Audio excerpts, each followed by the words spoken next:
안녕하세요. 뿌띠 북토크입니다. 오늘 하루도 나 자신을 잘 돌보고 계신가요? 나의 몸과 마음의 상태는 어떤지, 나의 감정, 그리고 그 안에 숨겨진 욕구는 어떤지 잘 살펴보세요. 오늘의 책 소개할게요. 나는 현명하게 나이 들고 싶다. 보듬어야 서로 무난하게 살 수 있다. 시대의 흐름에 따른 수많은 변화 중 부모와 자녀 간의 관계를 빼놓을 수 없다. 예전에는 부모와 자녀의 관계가 분리되기 어려운 핏줄로 끈끈하기 이를 데 없었다. 그리하여 아버지의 것은 아들의 것이 되고 아들의 것 역시 부모의 것이 되기도 했다. 하지만 이제는 자녀를 독립시킨 후 100세를 사는 시대인 만큼 부모는 부모대로 살아야지 자식에게 의지해서는 안 된다는 인식이 사회 전반에 퍼져 있다. 그리하여 부모는 자녀가 결혼할 때 바리바리 싸주기보다 그만큼 키워주었으면 됐다며 각자 독립적으로 살자고 한다. 이런 변화 때문인지 아버지들도 재산을 자녀에게 물려주지 않고 죽을 때까지 움켜쥐고 있으려 한다.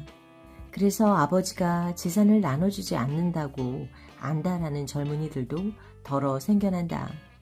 오래전에 나를 찾아온 한 젊은이는 아버지가 의처증이 심해 어머니와 이혼할 지경에 이르렀다며 고민했다. 아버지의 증세가 심상치 않아 입원을 시켜야 하는데 어떻게 해야 하느냐고 물었다. 그런데 30대 중반인 그에게서 뭔가 석연치 않은 게 느껴졌다. 아버지에 대한 걱정은 그저 형식적인 듯 했고 어떻게든 아버지를 강제 입원시킬 방안에 혈안이 되어 있는 사람 같았다.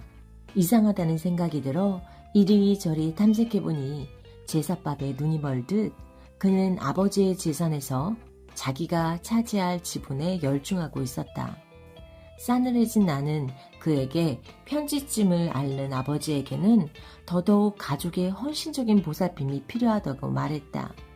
취약성을 가진 아버지를 자극하지 않도록 온 가족이 조심해야 가까스로 병세를 물리칠 수 있다고 했다.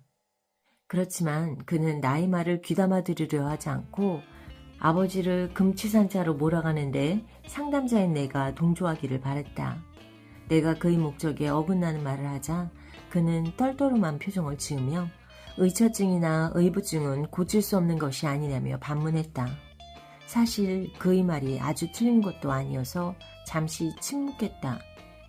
잠시 후 나는 다시 그에게 충분한 정성을 들이기도 전에 아버지를 금치산자로 몰아 재산권을 빼앗는 것은 가족이 할 수 있는 짓이 아니라고 했다.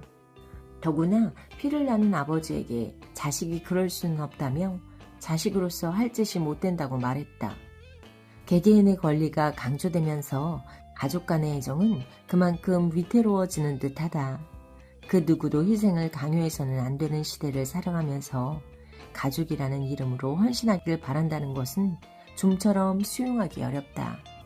하지만 가족은 남이 아니라 자신의 일부로 연결되어 있기 때문에 누구 한 사람이라도 무너지면 자신도 영향을 받게 되어 있다.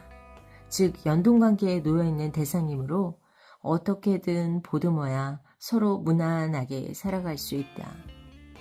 가족을 한낱 동거인 정도로만 취급한다면 과연 우리는 어디에서 위로를 받고 또 어디에서 재충전을 할 수 있을지 심히 걱정스럽다. 심리학자의 한마디, 가족은 삶의 근원인 동시에 울타리입니다. 자주 챙기고 보듬어 주어야 할 관계이지요. 연락이 뜸했다면 오늘은 안부 인사를 나눠보세요.